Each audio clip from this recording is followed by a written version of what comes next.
All right, all right. What's going on, party people? This your man Grill. Uh, I don't know what I'm getting ready to say. Be truthful with you. I just felt like doing a quick video, mainly because I'm fixing me some French fries to eat before I run out and do a house inspection. And I said, hey, about to do a video.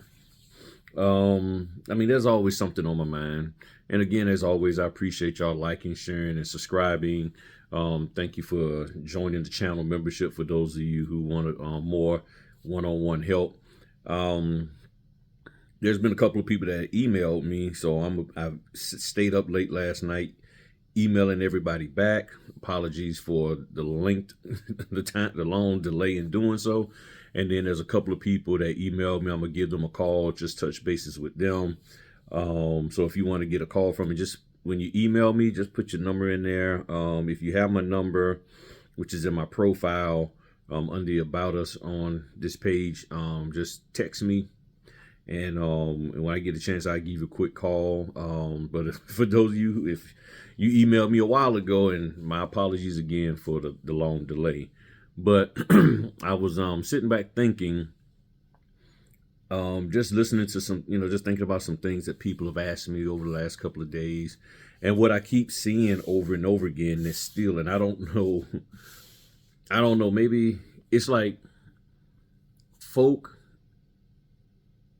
easily find everybody else's video that says do this, and then they find my video and ask me should they have done it. And I share with people that there are videos in there about how to get orders that I have, about setting your profile, about why you might not be getting selected. There's an actual video that says why you might not be getting chosen. It's a video, great video that breaks it down. People want to be direct, so I got a video that I just reposted on my community tab about how to negotiate with directs and understanding the what's behind the scenes about negotiating with a direct client, things that people don't take into account, i.e. business model, because each company has a business model. One of the things that I keep hearing is that people are thinking that in this business, everybody is acting the same. They're thinking the notary business is like a Chick-fil-A or a McDonald's, where no matter where you go, every title company, every signing company, every notary is going to act and perform the same. And that's not the case. Every lender operates different. And I think that is messing with people's psyche to a degree, because you want something that's stable. You don't want this up and down, these variations. You want the same type of documents. You want the documents to be laid out the same because it makes it easy for you. And that's not how this business is. There's various different companies, various different ways they do their documents, various different ways they provide you the documents. Some do it by email, some do it by portal, some do it last minute, some do it right away. It's all kinds of things that you have to be concerned about, and just understand you got to be flexible. So, but so it's like, how do I get going in this business? That's another question that keeps coming up. People like, how do I go about, getting somebody to select me, which the videos I just talked about say that. If you just search Griffin Notary selected, just put Griffin Notary selected, the video come up and talk about why you might not be getting selected.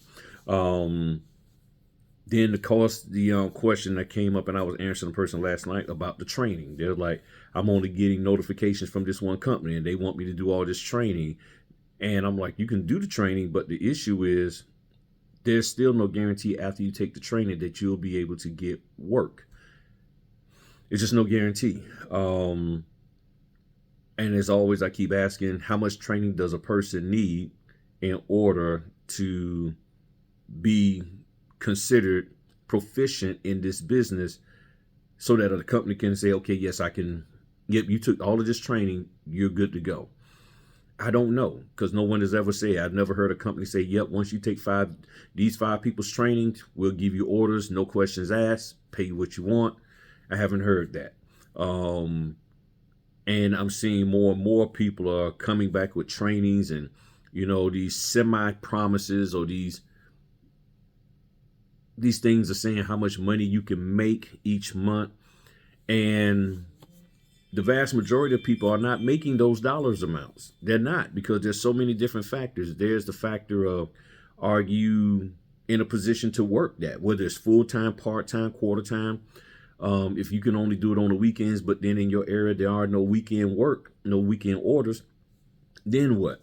If you're talking about doing general notary work and you say, oh yeah, everybody else talking about charging $250, $300, but in your area, the demographics, they can't afford that. How do you get somebody to pay you $300 when they can't afford it? So this dollar amount that people keep throwing out there as this is the standard, it's not. It might be their standard where they are at, but it's not the standard where you're at.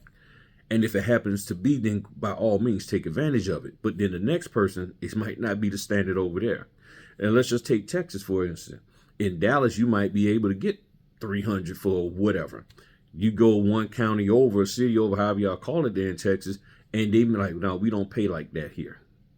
That's just not what we're going to do. So what are you going to do?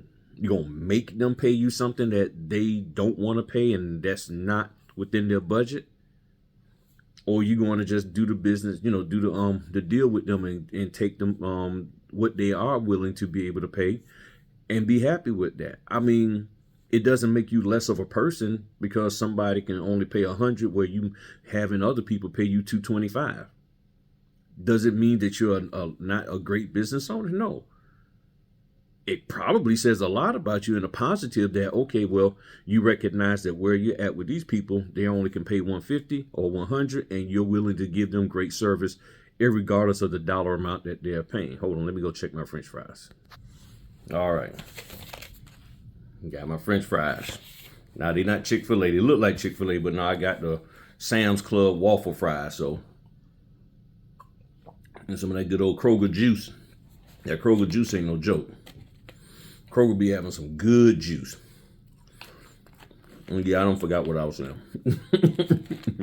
11 came back and forgot what I was saying. But nah, but yeah, I forgot what I was saying. I actually did. Oh well. But nonetheless, I think we're talking about training. The training, how much training do you need, all that kind of stuff. People talking about, the dollar amounts. That's what it was, the dollar amounts. You gotta, some cases with business, okay, this is about business. Irregardless whether notary, car washing, whatever, sometimes you have to just take the dollar amount that you can get so you can have revenue coming in and then move forward. You have to remember that your bank and people interested in your business, that if you want to expand, they want to see that you have revenue coming in. They're not always interested in the whole dollar amount, like, okay, you're pulling in $250 per signing or per car wash or per Florence, paint job or whatever. Are you bringing in money? And a lot of times they're looking at your gross receipts, not the individual orders. They don't care whether it took you 200 orders to get $20,000 a month or 5 orders to get $20,000. All they care about, we have a requirement to lend you money or to extend you a line of credit. You need to be bringing in $20,000 a month. Are you doing that? It's either yes or no. They don't care how much you sleep, don't sleep, your vacation. All they want to know is, are you out there working and bringing in the revenue that qualifies for us to give you this line of credit? It's either yes or no. Personally, they might be impressed that you can pull that in 20. They might be more impressed that you out there working that much, because that means that's even more clients that you have.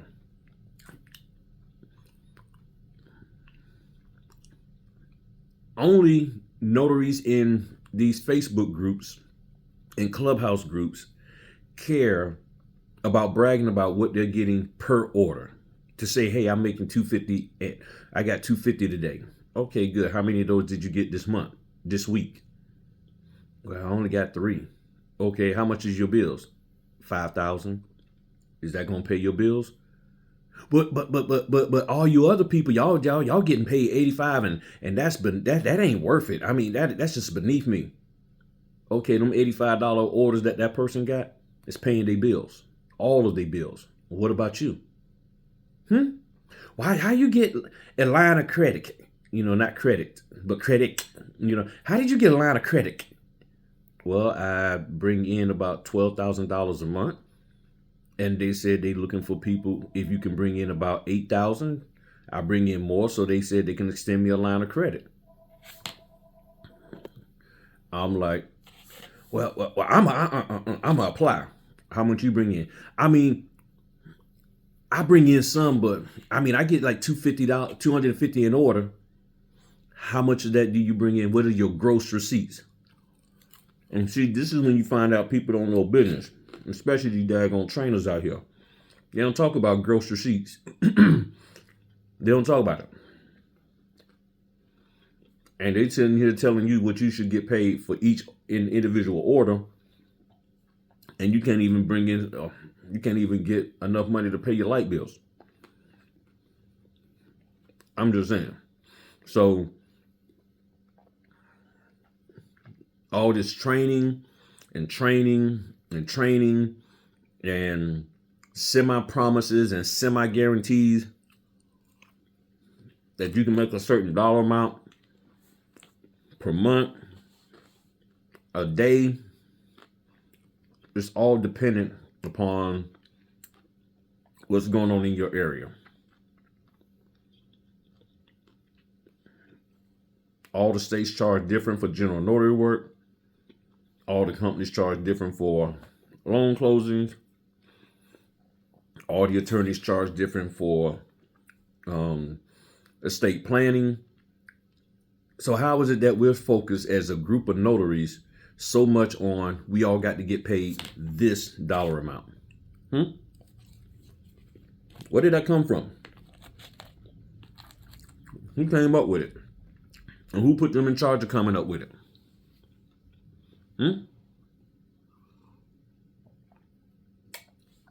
Because about 90% of those people who's talk that way got a course to sell you. They got something to sell you to listen to them talk about making that dollar amount, but they're making the bulk of their money from you listening to them talk about what you need to get paid.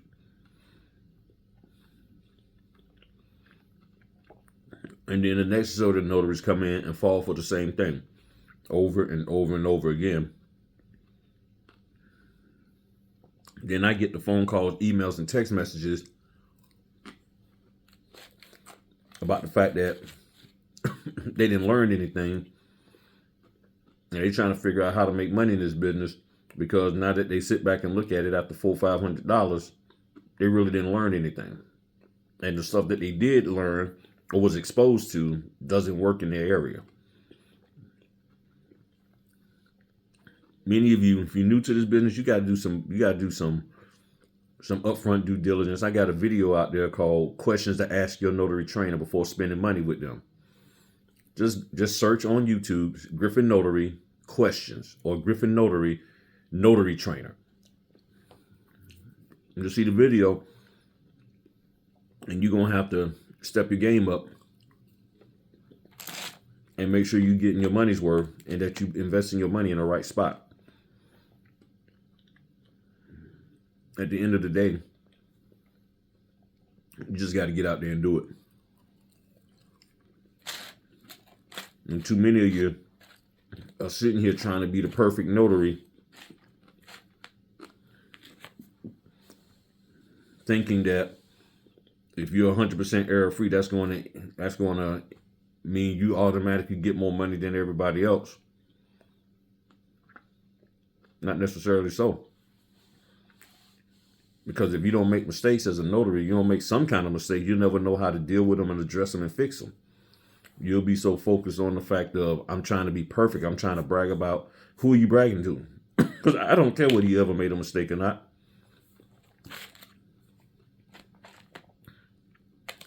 And you could be lying that you never made a mistake on your profile. The question is, can you do what I need you to do at the time I hire you? That's all I care about. If I'm a signing company, sorry if I'm smacking. These french fries are good. Oh, hold on. Order. Is it the order? Yes, it is. Tomorrow morning, I'm going to try to figure something out. I know that's going to be a tight fit, but hopefully I'll get it. Hopefully I'll get assigned it. Oh, I did. Yep, I'm going to have to work some magic out on that one. I already know. I already know. Because I'm going to be back to back. 9 and 10. I'm going to figure it out. I'm going to work some magic out on this one. But that's all right.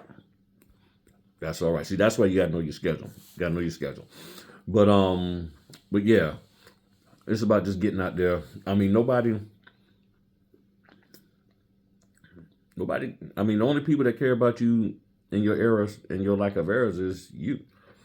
And what's the most important is, can you do my order right?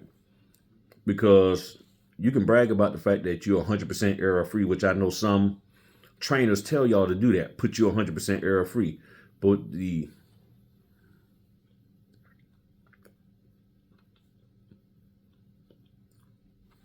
hold on, 434 945.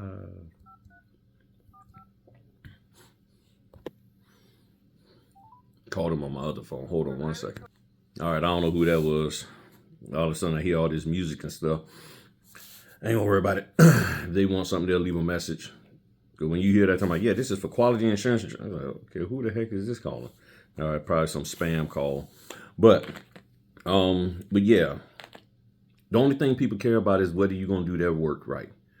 Because you can brag about how error-free you are, and a lot of trainers tell y'all to do that, and then you turn around and you make some errors on this person. And then here's the other thing. Even though trainers are telling you to say you're error-free, the signing companies know that no one is 100% error-free. They know this. So they consider that a lie. You're like, you lying. Especially if you ain't really been in the business that long. Because they can see when you got your NNA certification. Go to signingagent.com. They can look it up and like, okay, well, you just started, 8 months ago. And now you talking about how 100% error-free you are. Like, that's really going to impress me. I don't care how error-free you were with them people. Just make sure you error-free with me. That's all I care about.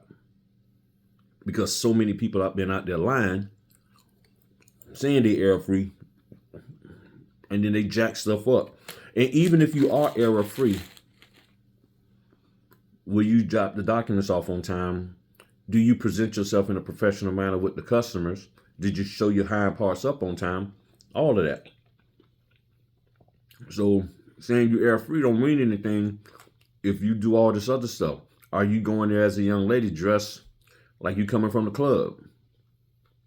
You going there as a young man like you sitting up there running some people on the street corner? Looking like you from a rock band. Looking like you from 2 Live Crew or something. I mean, all of that stuff matters.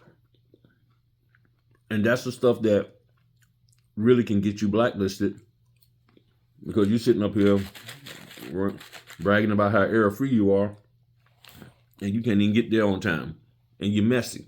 I hear so many stories about notaries are messy when they're doing closings.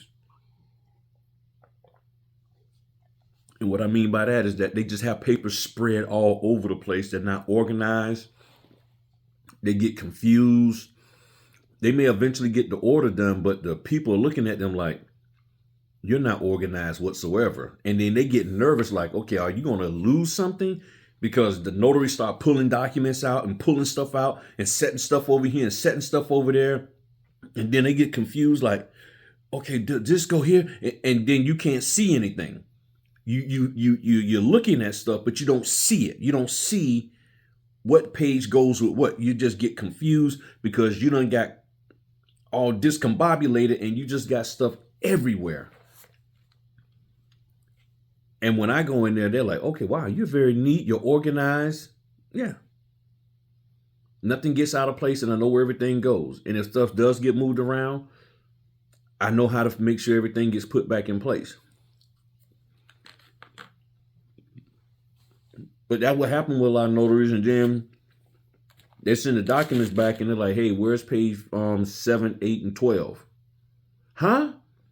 I, I don't know. They weren't there. Yes, they was. That's your default to lie and just say, no, they weren't in there. No. Where the stuff at? I don't know. And then you done left them at the daggone people's house. You done mixed them up with their documents. Y'all know I'm telling the truth. You ain't got to admit it on here. But you know I'm telling the truth. And a lot of times it's because you done got all hyped up here, thinking that, oh, I'm going to try to remember all of this stuff that somebody told me to take in training. And see, this is my issue with the training. You get overloaded with so much stuff in these trainings that you have brain freeze. You just like, I can't think straight. It's just too much for me to remember. And then if you get a closing and it's nothing, or the layout of it is not like what they told you it was going to be, and then you're trying to do this whole spiel of stuff, and then that just throws you off even more. None of the documents that you've been practicing with, that you done paid money for, you done paid money for these documents, and now none of what you're getting ready to go do, the refi you're getting ready to do, don't look nothing like that, and you not able to switch your mind to where you can just flow with it.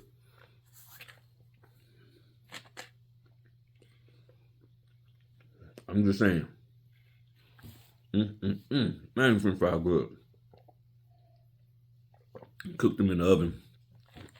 Sometimes I like to do them in peanut oil, but that daggone peanut oil too expensive, so I just heat them up in the oven. Yeah. Get them nice little brown lines on, see? Get that nice brown stuff. They just as good as Chick-fil-A. Much cheaper.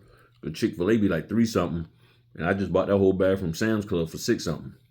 And it's a big bag, 10-pound bag, I think it is. So that lasts me and the family for a good little bit and all that. But you know, head on out of here. I just wanted to share that with y'all. But y'all gonna do what you're gonna do. Some of y'all think that spending money means that you're a real business owner. It's about you making sure you can make money. They're making money off of you, but you ain't making money off of anybody. You ain't making money doing nothing because you're scared after you take all their training. Again, if you're taking training from somebody and at the end of it, you still scared and you have no confidence, something wrong. Something wrong, people. Something wrong. I mean, you go to school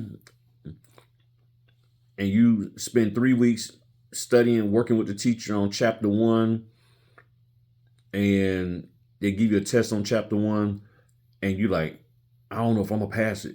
Either there's something going on within you, or that teacher really didn't do a good job in educating you. And you have to define which one it is. Is it you or is it them? Why are you afraid? Why are you scared? What have you not done to be prepared? Well, I took their training. So what was your expectation of the training? Were you expecting that trainer to tell you everything from A to Z what to do? Or did their training really wasn't good? Or if they did tell you A to Z what to do, you didn't really follow up on it. You really didn't study it. You really didn't learn. Or maybe you just a worry wart. You're just a person who worries and stresses out over everything. And if that's the case, then I don't know how you plan on doing any kind of business if every time it's time for you to execute what you done spent money to be a part of, you're unwilling to do it because you feel that you have to be afraid, you have to be scared, you have to be stressed, you have to look at everything as woe is me, and my life is just, it's just too difficult, and I'm gonna blow everything up, and I'm gonna get put in jail. Then you don't even need to do business. You need to stay your hind parts over there in the W-2 world and let them have control over you, because you're clearly not ready to manage your own life with regards to being a business owner. You're not ready for that because you're too afraid that any and everything you go do, even after you've taken all this training, is still not good enough and you're not good enough. So just stay over there in the W-2 world. That's just the truth of the matter. That's just the truth of the matter.